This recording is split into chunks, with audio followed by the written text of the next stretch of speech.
ఆగస్టులోనూ వర్షాభావ పరిస్థితులు కొనసాగుతున్నాయని వాతావరణ శాఖ అధికారులు తెలిపారు. రాష్ట్రంలో ఇప్పటివరకు సాధారణ వర్షపాతంతో పోలిస్తే 43% లోటు నమోదైనట్లుగా వెల్లడించారు. ఆగస్టు నెలలో అల్పపీడనం లేదా వాయుగుండం ఏర్పడితేనే ఈ లోటు కొంత భర్తీ అయ్యే అవకాశం ఉందని వారు పేర్కొన్నారు. ఇక భారీ వర్షాలు లేకపోవడంతో పంటలపై ప్రభావం పడే అవకాశాలున్నాయంటోన్న వాతావరణ శాఖ అధికారి శ్రీనివాస్తో మా ప్రతినిధి Sushmita face to face. Sir, పూర్తిగా కూడా ఆగస్టులో వర్షాలు ఎక్కడ కురవని పరిస్థితి, చాలా తక్కువ వర్షపాతం నమోదవుతుంది. ఏమైనా సినాప్టిక్ కండిషన్స్ ఉన్నాయా ఫ్యూచర్లో, ఏమన్నా అంటే రానున్న రోజుల్లో పడేందుకు అవకాశాలు ఉన్నాయి వర్షాలు? మనకి దగ్గరలో పెద్దగా సిగ్నిఫికెంట్ సినాప్టిక్ ఫీచర్స్ లేవండి. మనకి ఒక అల్పపీడనం వాయువ్య బంగాళాఖాతంలో గత 2 రోజులు బట్టి ఉంది. అది ఈరోజు వాయుగుండంగా కూడా మారి మనకి తీరాన్ని కూడా దాటడం జరిగింది. అయితే ఇది మనకి చాలా సుదూరంగా పశ్చిమ బెంగాల్ బంగ్లాదేశ్ బార్డర్ల ప్రాంతంలో ఇది క్రాస్ అయింది. ఇది వాయుగుండంగా ఉంది. మనకి అల్పపీడనం కంటే తీవ్రమైన స్థాయి అయినప్పటికీ మనకి చాలా సుదూరంగా ఉండటం వల్ల దీని ఎఫెక్ట్ మనకి చాలా తక్కువ ఉంటుంది. మధ్యప్రదేశ్ ప్రాంతంలో ఒక షియర్ జోన్ అనేది గత 5-6 రోజులుగా కొనసాగుతుంది. దీనివల్ల మనకి కొంచెం ఉత్తర తెలంగాణలోని, ఈశాన్య తెలంగాణలోని కొన్ని జిల్లాల్లో చెదురుమదురు వర్షాలు పడే అవకాశం ఉంటుంది.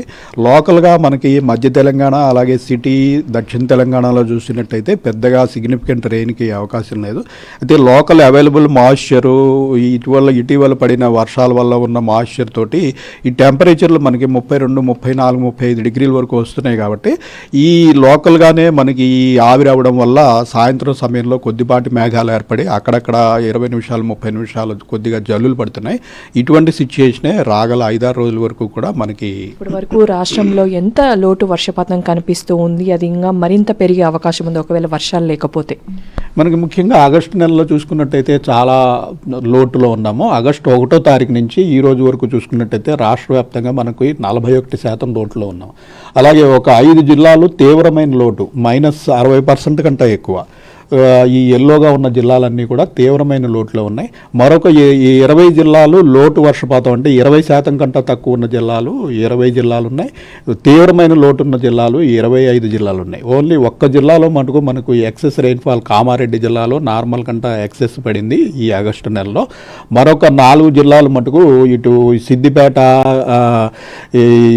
సిద్దిపేట, రాజన్న సిరిసిల్ల, మెదక్, అట్లాగే ఇటు నారాయణపేట, ఈ జిల్లాలు మనకి +-20 నార్మల్ రేంజ్లో ఉన్నాయి.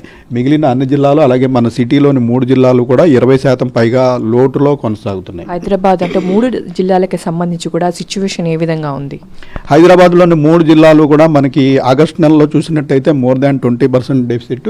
మనకి ఓవరాల్గా చూసినట్టయితే ఈ మెడ్చల్, మల్కాజ్గిరి అలాగే హైదరాబాద్ జిల్లాలు రెడ్ -20%లో ఉండగా ఈ ఒక్క రంగారెడ్డి జిల్లా మటుకు మనకి -15%. అది కూడా ఒకటి రెండు రోజుల్లో అది కూడా రెడ్గా మారిపోతుంది. ప్రస్తుతం మనకి వర్షాలు తక్కువ ఉన్నాయి కాబట్టి. సో ఓవరాల్గా సిటీలోని 3 జిల్లాల్లోనూ కూడా 20% పైగా లోటు మనకి ఆగస్టు నెలలోనూ, అలాగే ఓవరాల్గా సీజన్ మొత్తం చూసినా కూడా మనకి లోటు అనేది చాలా ఎక్కువ. సెప్టెంబర్లో కూడా ఆశాజనకంగా వర్షాలు పడే సూచనలు లేవంటూ కూడా వాతావరణ శాఖ అధికారులు అయితే చెప్తున్నారు. ఒకవేళ వర్షాలు పడితే పూర్తిగా ఇబ్బందికర పరిస్థితులు ఏర్పడే అవకాశం ఉన్నట్టుగా కూడా తెలుస్తోంది. కెమెరా మహేష్తో సుష్మిత, సాక్షి టీవీ, హైదరాబాద్.